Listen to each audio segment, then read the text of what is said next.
everyone loves my tomatoes.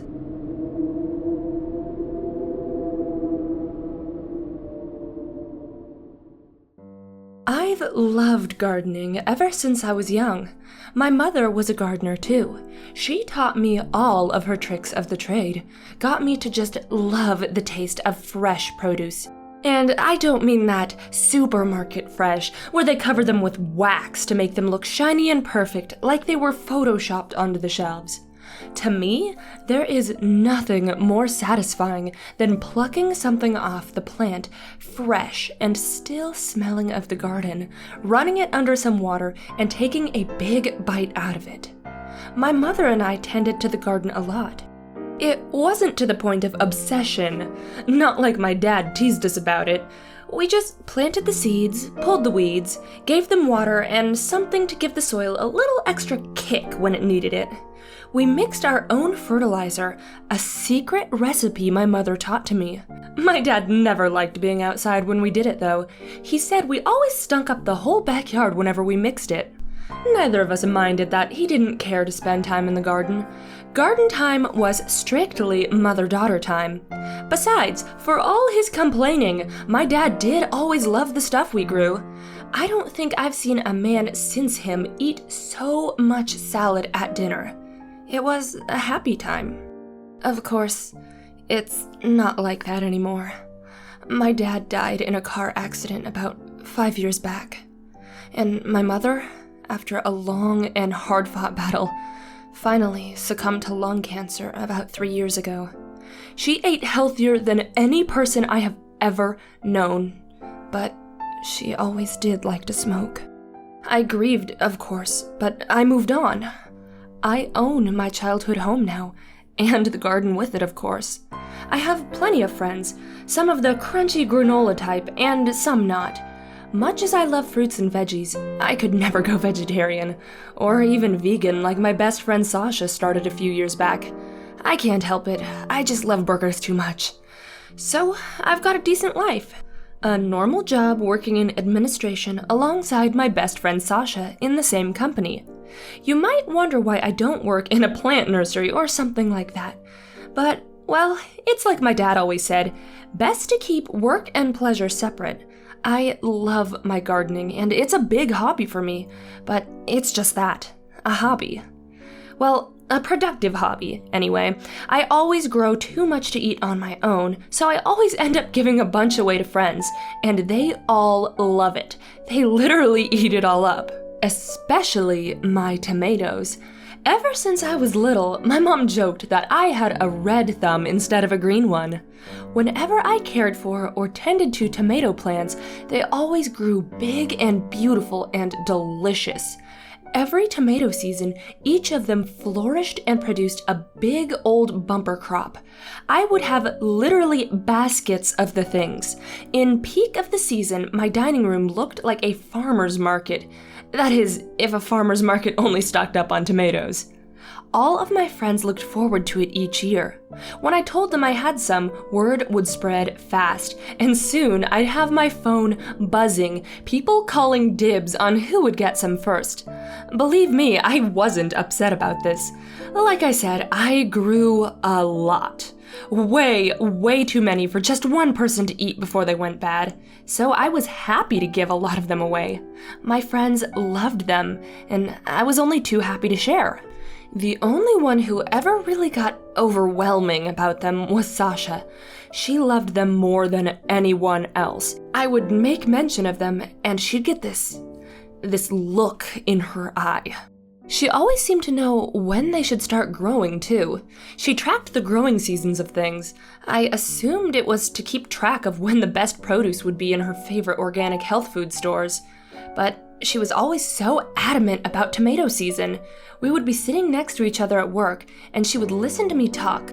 But I noticed she would subtly steer me towards the topic of my garden. And then she would start talking about health food and how she loved the stuff I grew and, oh hey, wasn't it almost about time for my tomatoes to start growing? She wasn't wrong, and I always said yes, and how her eyes would always light up. She was always offering to help me out around my garden throughout the year, because she was someone who hated taking without exchange and wanted to do something for all the stuff I grew and gave her. She'd been like that all the time I knew her for. But she did get oddly fixated on my tomatoes. She'd work around them, care for them even better than the other plants around them. One time, when I had to pull up a tomato plant because it got infested by bugs, I swear she looked like she was about to cry. And look, I know that it sounds weird that I lost a tomato plant with how much I touted myself about being good at growing them. But hey, I'm just a gardener, not a miracle worker. It happens to the best of us. But if you want to know something weird, I'll tell you about later that day. It was late when she finally left, a basket full of produce from the day's work, and plenty of tomatoes, of course. I didn't stick around to watch her go. I just went inside the house, expecting her to leave through my back gate to where her car was parked on the street. But as I passed by the back window on my way to the kitchen, I glanced out and saw her standing near the side of my house where I kept my garbage cans. And I kid you not, I swear I saw her rifling through the trash and pulling out handfuls of half-grown, insect-riddled tomatoes. She ran off before I could go out and ask her about it, though. Which brings me to the big incident, where I finally realized that Sasha's love for my tomatoes went to far more than an innocent craving. I was going into my backyard to mix some compost on a warm summer night. I like doing my mulch when it's warm, courtesy of a tip from my mother. So I headed out with a 5-gallon bucket half full of the usual materials I use for it, intending to make a beeline for my compost heap, when all of a sudden I hear a rustling from further in the garden. Used to the occasional occurrence of a rabbit or some other animal uprooting and eating my stuff, I picked up my shovel and stomped over there, intending to take care of whatever was making all the racket.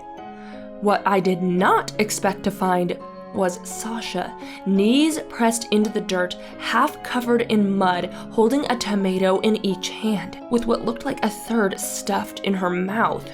In shock, I asked her what the hell she was doing in my backyard, stealing from my tomatoes. I know I give a lot of stuff away, but she was still taking my stuff without my permission, and given we'd been best friends for so long, it kind of hurt to think she would be stealing from me.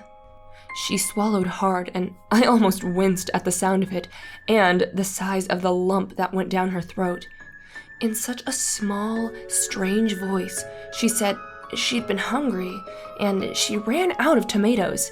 They filled her stomach so well, and she just had to have some.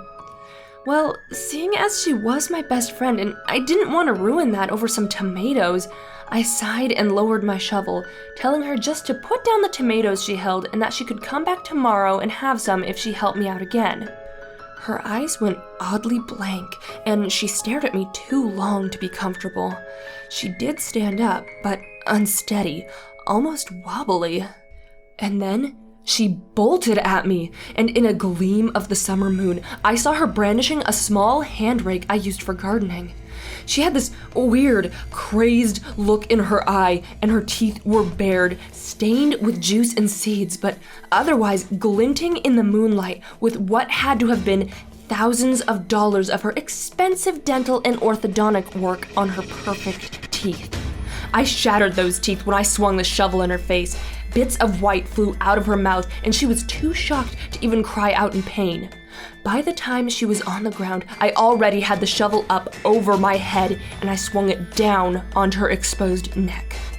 With a gurgle and a sputter, that was it. I stepped on the hand with my hand rake until she let go, and waited as the life left her shocked, crazed eyes while she bled out profusely onto my grass. When I was sure she was finally dead, I grabbed her by the wrist and dragged her to the compost pile. I could hose off the plants later. Besides, the extra moisture from her blood would be good for them in this heat. After dropping her onto the compost heap and grabbing my axe, I went about cutting her to pieces, carefully to do so in a way that would leave her in smaller pieces no bigger than my palm. I don't think she would have been quite so keen on my tomatoes if she knew that animals were in fact harmed in their growth, which was strictly against what she proclaimed her vegan lifestyle was meant to be about. All the dismembered raccoons and rabbits and squirrels, all most definitely killed just to make that mulch. I finished up quickly and set about mixing Sasha into the mulch. There would be leftovers, but I could hide the rest under the compost until then. Waste not, right? It's a funny thing. I've tried this method on other plants before, but the only ones it seems that this method of fertilizing gives so much more flavor to are the tomatoes. As I'd discovered in multiple experiments since I was a child, when I had decided to bury a dead bird I had found in with the tomato seeds without telling my mother. Those were some of the best tomatoes we had ever grown, and one of the things I always loved being praised for. I hope Sasha would be happy, I think, as I carefully fold the mix of compost, raccoon flesh, and what looks to be part of Sasha's ear into the dirt around the first tomato plant. She'd always loved these tomatoes, repeating over and over about how she'd die to know how mine got to be tasting this good.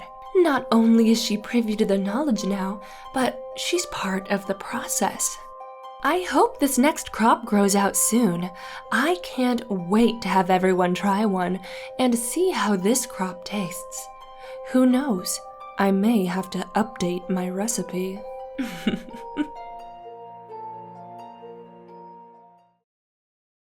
Thanks for watching, and before you go, here's a special shout out to my patrons who donated $20 or more. Jamie, Mortem Guterres, Arvok Levgri, Helen Imsland, Darknito Taki, Kura, Jesse, and Simon Laverdier Delisle. Thanks so much, you guys. If you're interested in becoming a patron and helping me to keep YouTube creepy, please feel free to check out the link in the card.